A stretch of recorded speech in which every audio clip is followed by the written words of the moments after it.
Hi folks, this is Jason. Hope you're okay today. It's good to be with you and love to everybody out there. I'm doing a Google Hangout and basically I am going to be talking about three subjects tonight that I want to look at. Um, I want to look at these subjects because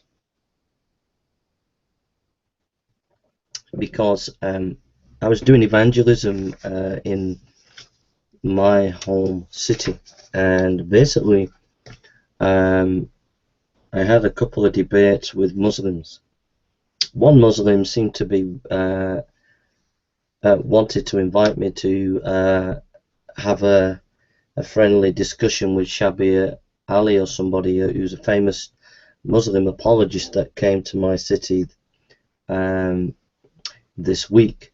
And this guy wanted me to go and meet this famous Muslim apologist and put some questions to him, but I wasn't able to go. Um, but this Muslim guy seems to be who was wanted me to go and see Shabir Ali seemed to be a very learned Muslim, because he began to ask me questions about the New Testament canon, and he specifically asked me about 2 Peter, about the authorship of 2 Peter, and he was basically saying that the early church fathers didn't quote 2 Peter and therefore it shouldn't be in the canon, New Testament canon.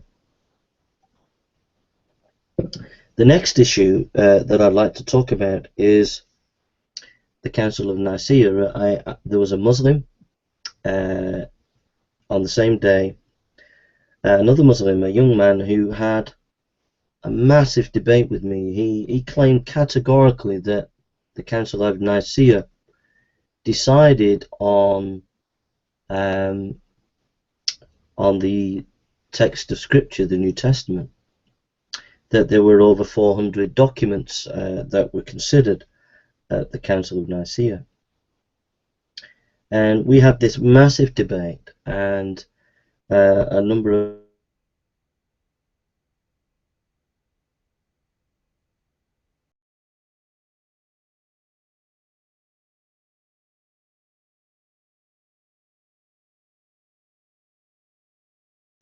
and I categorically stated he didn't. Now, as some of my people who were listening to the debate,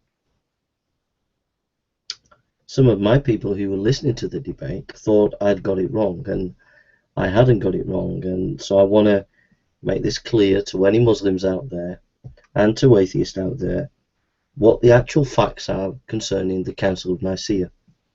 So that's where we're heading today. It's pretty technical tonight, and so I hope that what I have to share will be a help to people concerning this. Now,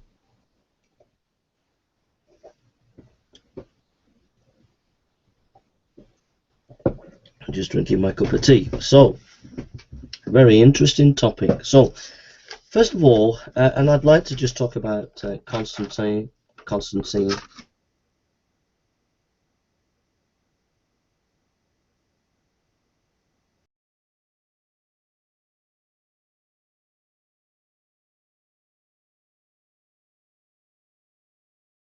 Article that you can read is The Authenticity of 2 Peter by Michael J. Kruger.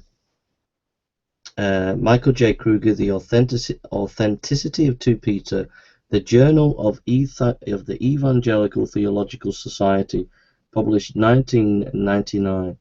You can get it on PDF, and it's a very good article. Now, he writes, J.N.D. Kelly, who's a very authoritative writer, but he writes, J.N.D. Kelly, in his commentary on 2 Peter, confesses that scarcely anyone nowadays doubts that 2 Peter is pseudo-anonymous. Indeed, from the very start, this epistle has a difficult journey. It was received into the New Testament canon with hesitation, considered second-class scripture by Luther, reluctantly accepted by Calvin, and rejected by Erasmus.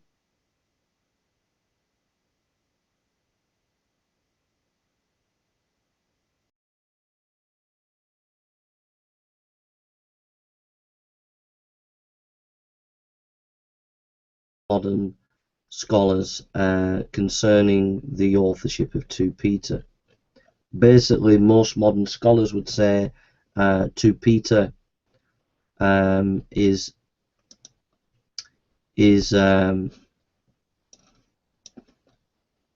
not actually written by the Apostle Peter. And basically the arguments go like this. Basically the scholarly arguments go, number one, the early church fathers didn't quote or didn't see 2 Peter as authoritative. That's the first argument. Second argument is internal. If you look at the Greek of 2 Peter, it's not the same kind of Greek. It's not as good as Greek as 1 Peter. So it's obviously 2 Peter was not written by the Apostle Peter.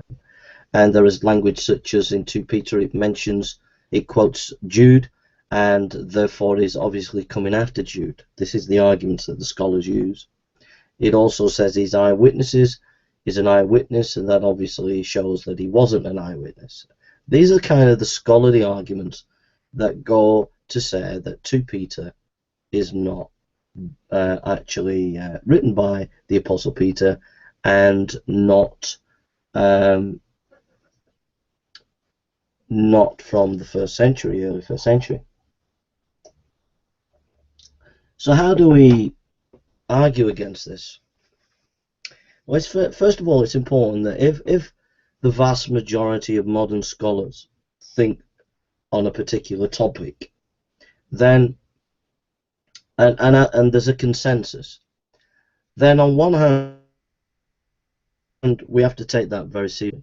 We're not anti-intellectual, and if modern scholars take a particular position and they're all agreed upon it, then we take that seriously. But it's an argument from authority if it's not actually rooted in evidence. And there is a lot of evidence to say that the majority of modern scholars are incorrect.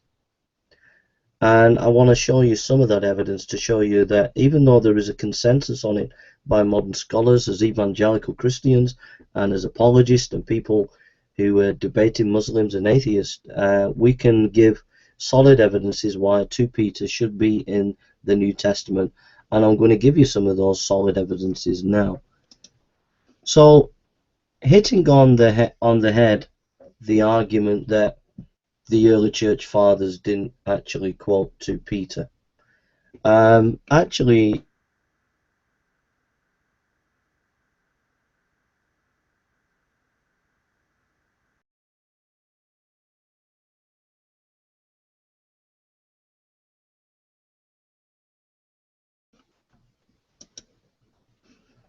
sorry about this.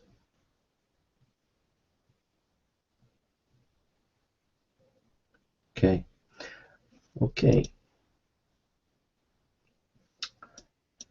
So, 2 Peter chapter 1 verse 4 is quoted by Clement of Alexandria in the Stromata book 7. 2 Peter 1:4 is quoted by Hippolytus, Refutation of Heresies. 2 Peter 1:4 is mentioned by Novatian concerning the Trinity. 2 Peter 1:11 is mentioned by Clement of Alexandria. And 2 Peter 1:20 is mentioned by Tertullian on the April of Woman, Book 2. We'll go into some more quotations.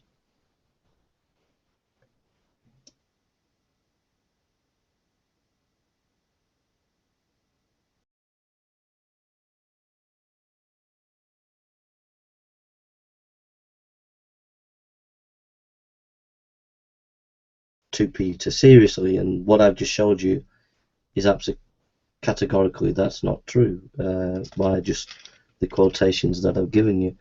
And my computer always has a bad connection when I'm doing Google Hangouts.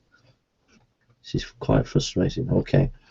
2 Peter chapter 2 verse 1 is mentioned by Tertullian.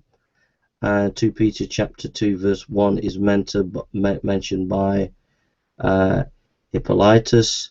2 Peter chapter 2 verse 1 by Lactantius in Divine Institutes, Book 4, 2 Peter 2